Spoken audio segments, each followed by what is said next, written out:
एक बार की बात है, एक जंगल में एक कालू नाम का कौवा केले की खेती किया करता था और एक टूनी नाम की चिड़िया भी अपना सेब बेचने का काम करती थी। वो सेब उगाया करती थी, लेकिन जंगल के सारे पक्षी कालू कौवे से ही उसके केले खरीदने आते थे। बेचारी टूनी चिड़िया से कोई कुछ नहीं खरीदता था, इसलिए बेचारी टूनी बहुत परेशान रहती थी। अरे ये कालू कौवा अपने केले कैसे बेचता है? इसके तो सभी पक्षी दीवाने हैं और सभी पक्षी इसी से फल खरीदने आते हैं। मेरे इतने मीठे मीठे और सुंदर सुंदर सेब तो कोई खरीदता ही नहीं। ज़रूर इसमें कुछ ना कुछ बात है, इसके पीछे कुछ ना कुछ भेद तो ज़रूर है। मैं पता लगा कर रहूँगी, कल जाकर इसकी बात का पता लगाती हूँ मैं। उसके अगले ही दिन टूनी चिड़िया कालू के घर जाकर देखती है। अरे ये दोनों दवाई तो मेरे बहुत काम आ रही हैं। पहले मेरे फल कोई नहीं खरीदता था, लेकिन जब से मैंने अपने केलों में ये दवाई डाली है तब से तो मेरे सारे फल बिक जाते हैं। मैं इस दवाई को कभी नहीं छोड़ूंगा। अब तो मैं और भी ज़्यादा खेती करूंगा और भी ज़्यादा दवाई लगाऊंगा। फिर मैं बहुत ही अमीर हो जाऊंगा। मेरे पास पैसे की कोई भी कमी नहीं रहेगी। ये दवाई तो वाकई बहुत कमाल है, किसी को पता भी नहीं चलता और दवाई वाले केले खा लेते हैं। उसके बाद टूनी चिड़िया जल्दी अपने घर आ जाती है। अच्छा, तो ये बात है, इस तरह कालू अपने सारे केले को बेच देता है।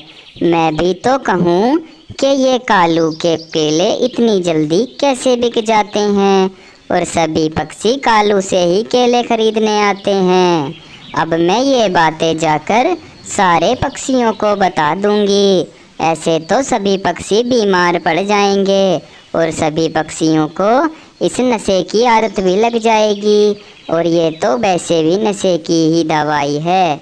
अब मुझे सारे पक्षियों को बता देना चाहिए, वरना बहुत नुकसान हो जाएगा। उसके बाद टूनी चिड़िया सारी बातें बता देती है और कालू के खेत पर सभी पक्षी आकर कहते हैं, दुष्ट कालू, जब तुझे ये केले बेचने ही थे तो तूने ये केले दवाई लगाकर क्यों बेचे? ऐसे भी तो बेच सकता था।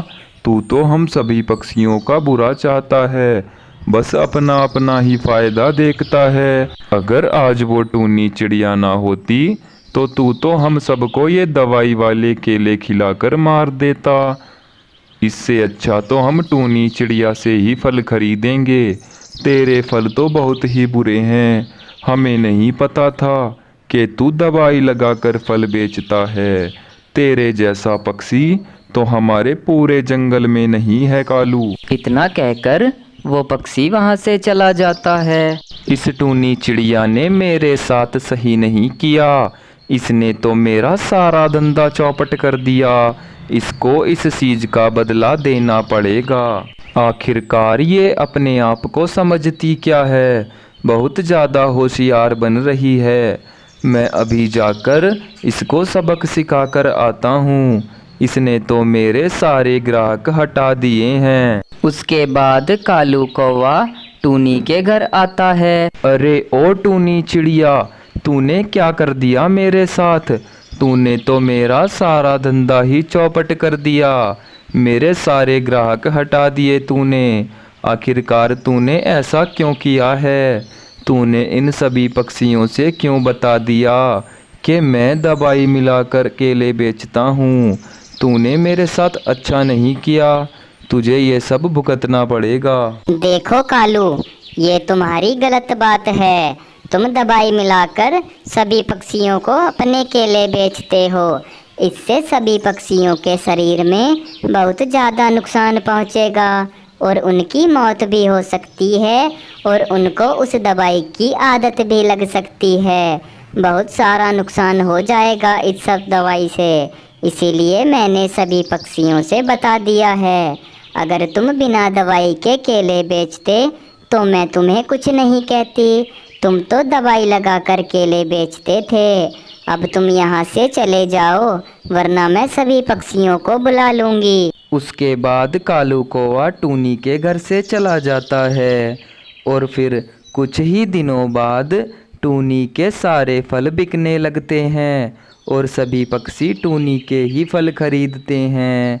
दोस्तों, आपको ये वीडियो कैसी लगी हमें कमेंट करके ज़रूर बताएं और ऐसी ही वीडियोस देखने के लिए हमारे चैनल इंटरेस्टिंग कार्टून को सब्सक्राइब करें। एक बार की बात है, एक जंगल में टूनी नाम की चिड़िया अपने एक छोटे बच्चे के साथ रहा करती थी। टूनी चिड़िया बेचारी बहुत ही मेहनती चिड़िया थी।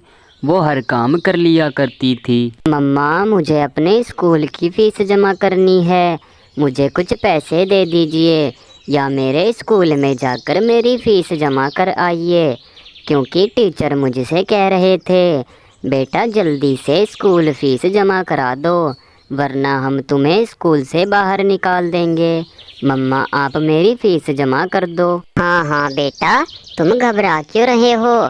तुम अभी जाकर सो जाओ। ऐसा नहीं होने दूंगी मैं कि वो टीचर तुम्हें स्कूल से बाहर निकाल दें।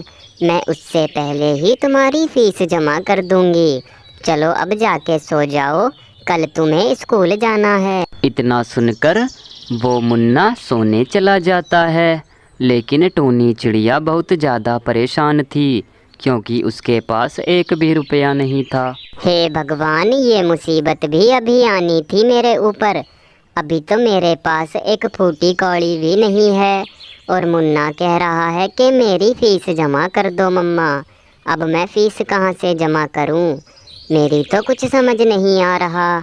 ऐसा करती हूँ, गोपी कबूतर के पास चलती हूँ। उसके बाद टूनी चिड़िया गोपी कबूतर के पास आती है। गोपी भैया, मुझे कुछ पैसे उधार दे दीजिए, मुझे अपने बेटे की स्कूल फीस भरनी है।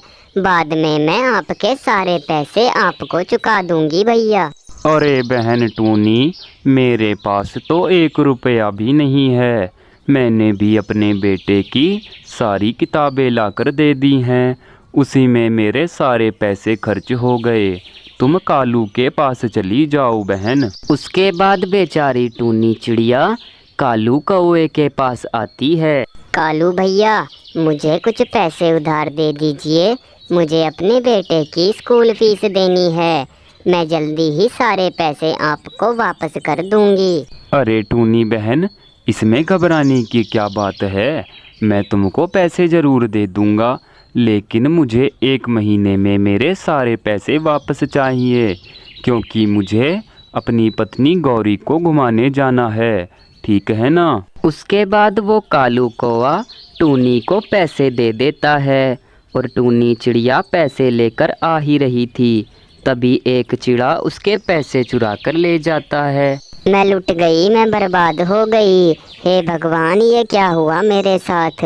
मैंने इतनी मुश्किल से पैसे जमा किए थे, लेकिन वो चोर सारे पैसे लेकर भाग गया। अब मैं अपने बेटे की स्कूल फीस कैसे जमा करूंगी? मेरी तो कुछ समझ नहीं आ रहा। हे भगवान, मैं करूं तो करूं क्या? इधर बेचारी टूनी चिड़िया बहुत ज़्यादा परेशान हो रही थी, लेकिन दूसरी तरफ दुष्ट कालू कौवा बहुत ज़्यादा खुश था। अरे वाह भाई सुंदरलाल, तुमने तो कमाल कर दिया। टूनी से पैसे छीन कर ले आए, अब ये पैसे भी मेरे हुए, और जो 1 महीने बाद वो मुझे पैसे देने वाली है वो पैसे भी मेरे हो जाएंगे। कमाई करना तो कोई मुझसे सीखे। पूरे जंगल में मेरे जैसा व्यापारी कोई नहीं है भाई। उसके अगले ही दिन टूनी चिड़िया खेती करने की सोचती है। देखो मुन्ना बेटा, मेरे साथ कल बहुत बुरा हुआ है, क्योंकि जो पैसे मैं तुम्हारी फीस के लिए ला रही थी वो सारे पैसे एक चोर चुरा कर ले गया। अब मैं बहुत ही बुरी हालत में हूँ, इसलिए मैंने सोचा है क्यों ना मैं खेती कर लूँ, और तरबूज की खेती करूँगी मैं, क्योंकि मैंने देखा है तरबूज बहुत ज़्यादा बिक रहा है इन दिनों। इसीलिए बेटा मैं बीज लेने जाती हूँ, तुम घर पर ही रहना, बाहर मत जाना। उसके बाद टूनी चिड़िया बाजार बीज लेने पहुंच जाती है और उसके अगले ही दिन वो खेत में सारे बीजों को बखेर देती है। बीज बखेर कर वो बहुत ज़्यादा खुश होती है और कुछ दिन बीत जाते हैं। मुन्ना बेटा, मैं खेत पर जा रही हूँ, देखकर आती हूँ हमारी फसल कैसी हुई है।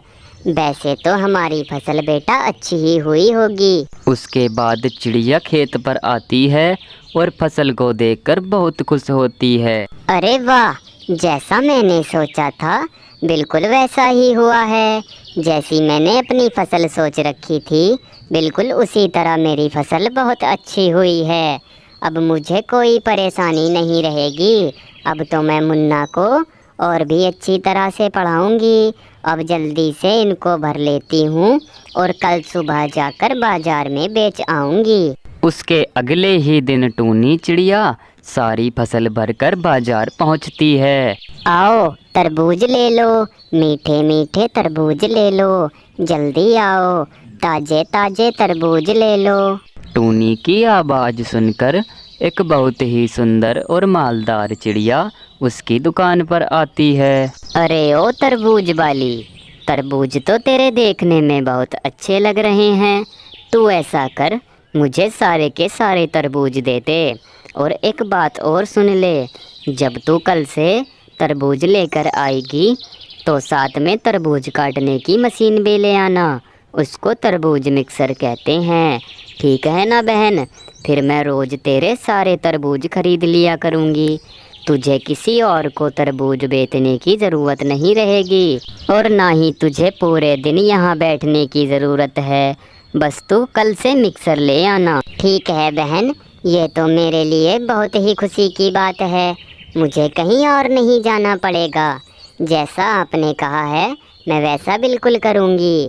मैं कल से ही आपके लिए मिक्सर ले आऊँगी बहन। उसके अगले ही दिन टूनी चिड़िया तरबूज मिक्सर लेकर बाजार पहुंचती है और वो चिड़िया दोबारा आती है और उसके सारे तरबूजों को खरीद लेती है।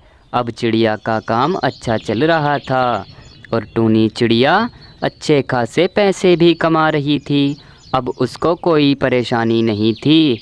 उन पैसों को कमाकर उसने अपने मुन्ना की भी सारी फ़ीस स्कूल में जमा कर दी। उसके प्रिंसिपल को फ़ीस देने के बाद अब उसे और भी दिक्कत परेशानी ख़त्म हो गई थी। अब टूनी चिड़िया खुशी खुशी अपने मुन्ना के साथ रह रही थी।